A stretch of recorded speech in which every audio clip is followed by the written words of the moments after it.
வணக்கம் பத்திரிகையாளர் கோடங்கி.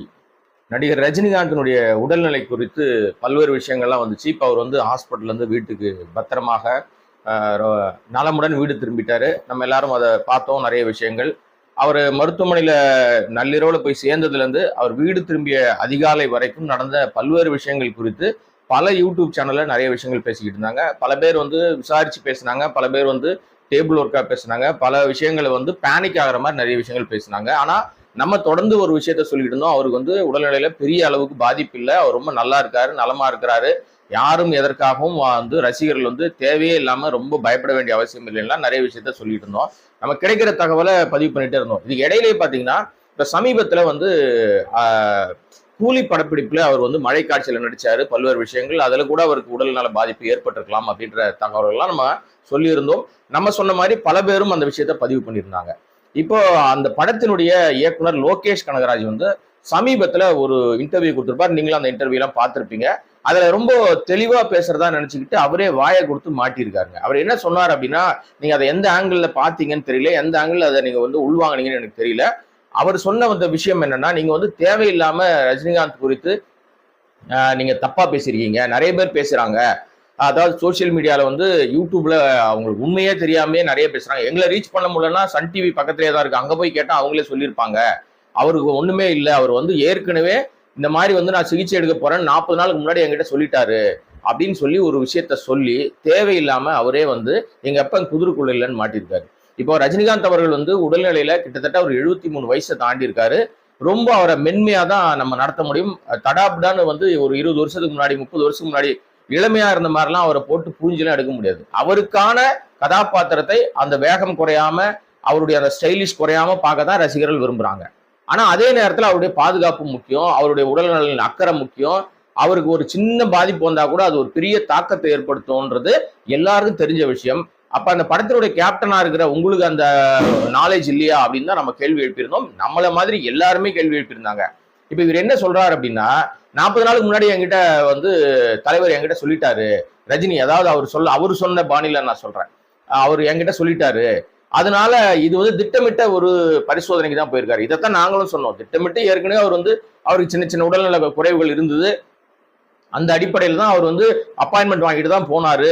எமர்ஜென்சியா உடனே அவருக்கு வந்து உடல்நல குறைவு ஏற்பட்டு அவசர அவசரமா போய் ஹாஸ்பிட்டல்ல சேர்த்தாங்க, நாங்களும் சொல்லல. ஆனால் ஒரு மனுஷனுக்கு, அதுவும் வந்து இந்த உலகமே பார்த்துக்கிட்டு இருக்கிற எல்லா மக்களும், தமிழ் மக்கள் இருக்கிற, அதுவும் சினிமா ரசிகர்கள் இருக்கிற எல்லா ஊர்லயுமே ரஜினிகாந்துக்கு என்று ஒரு ரசிகர் பட்டாளம் இருக்கு. கோடிக்கணக்கான ரசிகர்களை இப்ப வரைக்கும் வச்சுட்டு இருக்காரு. அவர் படம் வருதுனாவே கொண்டாட்டம் பயங்கரமா இருக்கு. அவருக்கு சின்ன உடம்பு சரியில்லைன்னா பயங்கரமா நேர்த்திக்கடன் பண்ற அளவுக்கு வந்து ரசிகர்கள் வந்து வேற வேலை ஒரு மாதிரி அப்படியே அப்செட் ஆயிடுறாங்க.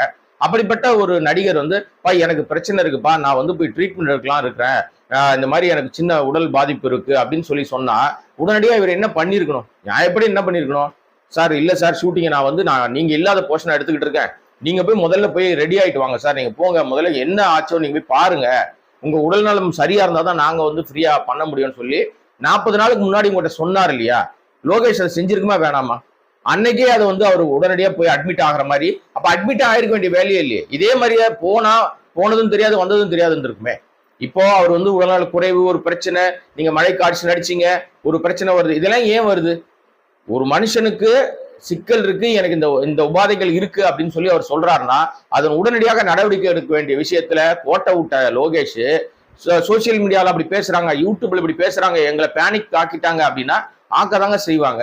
இதுல நிறைய பேர் மீது நமக்கே வருத்தம் இருக்குன்னு வச்சுங்களேன். அவங்க உண்மையை தெரியாம என்னமோ வாய்க்கு வந்ததெல்லாம் அள்ளி விட்டுட்டு இருந்தாங்க. அப்புறம் சம்பந்தமே இல்லாம பதட்டமாவே பேசுறாங்க. ஏதோ அவர் உண்மையை மறைக்கிறாங்க, ஆஸ்பத்திரி நிர்வாகம் மறைக்குது, அவங்க லதா அவர்கள் மறைக்கிறாங்க, இன்னும் என்னென்னமோ பேசுறாங்க. இப்படி பேச வேண்டிய அவசியமே இல்லை. அவரே தெளிவா வந்து ரொம்ப தெம்பா இருக்காரு. அந்த சிகிச்சை கொடுத்த மருத்துவரே சொல்லிட்டாரு. இது என்ன காரணம்னாங்க, அந்த அனுமதிக்கப்பட்ட ஆஸ்பத்திரி பத்தி ஏற்கனவே ஒரு சில விஷயங்கள் தெரியும் எல்லாருக்கும். அதுவும் வந்து முன்னாள் முதல்வர் ஜெயலலிதா அவர்கள் வந்து இருக்கும்போது அவங்க ஆஸ்பத்திரி அட்மிட் பண்ண போது அவங்க சொன்ன கூத்துக்கள், கோமாளித்தனங்கள், அந்த அரை இட்லி சாப்பிட்ட கதை, லட்சக்கணக்கில் இட்லி, ஒரு அரை இட்லியோட விலை 1.5 கோடின்னு சொன்ன கதை, இந்த பில்லு போட்ட கதை, அப்புறம் அவங்க வந்து இது சாப்பிட்றாங்க அது சாப்பிட்றாங்கன்னு சொன்ன கதை, அப்புறம் வந்து என்னென்னமோ அவங்க பயங்கரமா அள்ளி விட்டாங்க இல்லையா? இது எல்லாமே மக்களுக்கு தெரியும். இதெல்லாம் மக்கள் தெரிஞ்சு அந்த அங்கிருந்து வெளியில வந்த தகவல் வந்து தப்பு தப்பா இருக்கும்னு தான் நினைப்பாங்க.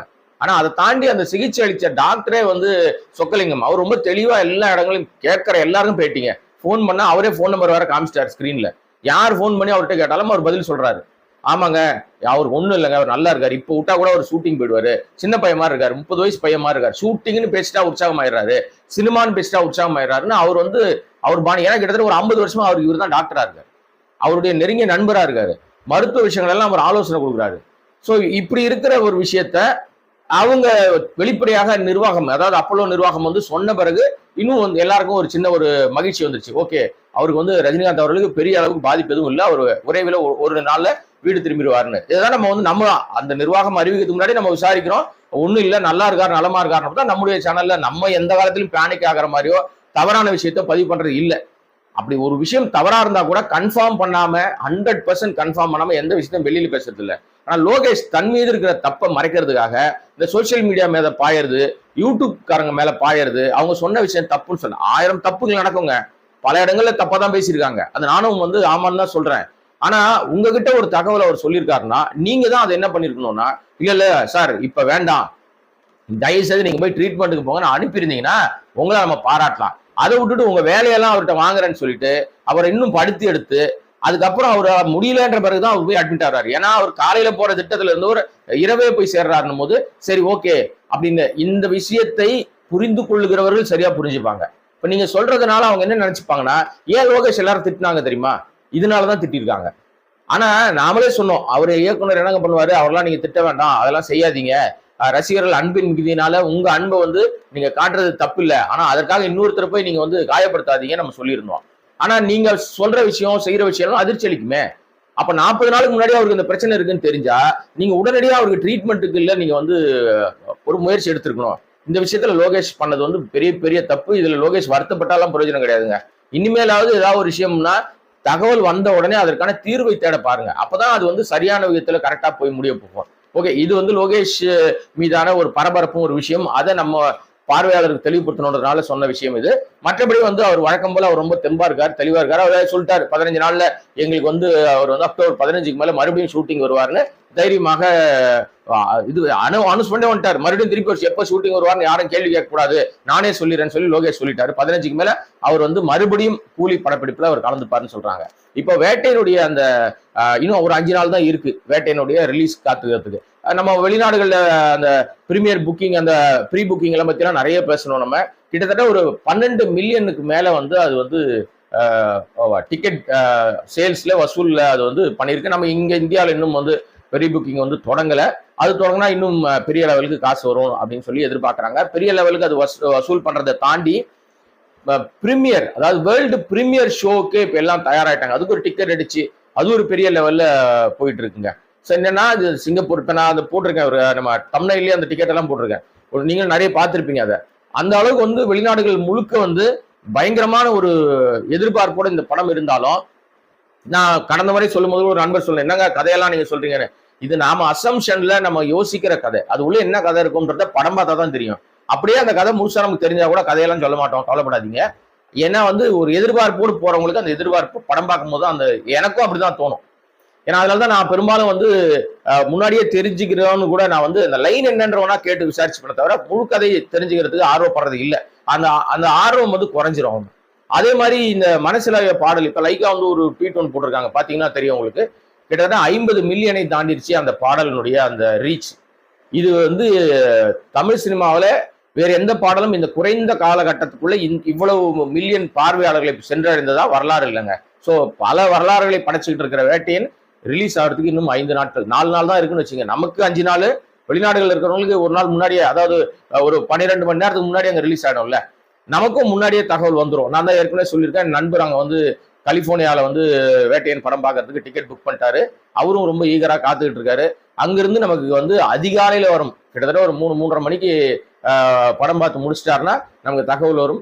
அன்று அதாவது 10ஆம் தேதி அதிகாலையில நமக்கு ஒரு 4 மணிக்கெல்லாம் முழு நிலவரம் தெரிஞ்சிடும். படத்தினுடைய என்னென்ன படத்துல எவ்வளவு ஹைப் இருக்கு, என்ன விஷயம் இருக்கு, எவ்வளவு தூரம் அது என்ன கதை, எதை நோக்கி டிராவல் பண்ணுது, யார் யாரெல்லாம் என்னென்ன விஷயங்கள் பண்ணியிருக்காங்க, ரஜினிகாந்தினுடைய தோற்றமும் அவருடைய விஷயமும் அவருக்கும் அமிதாப் பச்சனுக்குமான என்ன கான்ட்ரோ, ஒருத்தர் எதிர் நிக்கிறாங்களே, என்ன நடந்துகிட்டு இருக்கு அப்படின்ற எல்லா விஷயங்களும் அன்னைக்கு நமக்கு தெரிஞ்சிடும். ஓகே, நம்ம இந்த லோகேஷ் கனகராஜ் பேசின விஷயத்த நம்ம சொல்லணுன்றதுக்காக தான் இந்த வீடியோ. அட்டோட ப்ரீ புக்கிங் அந்த சேல்ஸ் உடைய தொகையும் பிளஸ் வந்து வேர்ல்டு பிரீமியரோட விஷயங்களும் பார்வையாளர்களுக்கு தெரிஞ்சா நல்லா இருக்கும்ன்றதுனால தான் இந்த வீடியோ.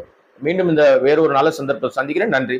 வீடியோ உங்களுக்கு பிடிச்சிருந்தா ப்ளீஸ் லைக் அண்ட் ஷேர் பண்ணுங்க. மறக்காம எங்க சேனலை சப்ஸ்கிரைபும் பண்ணுங்க.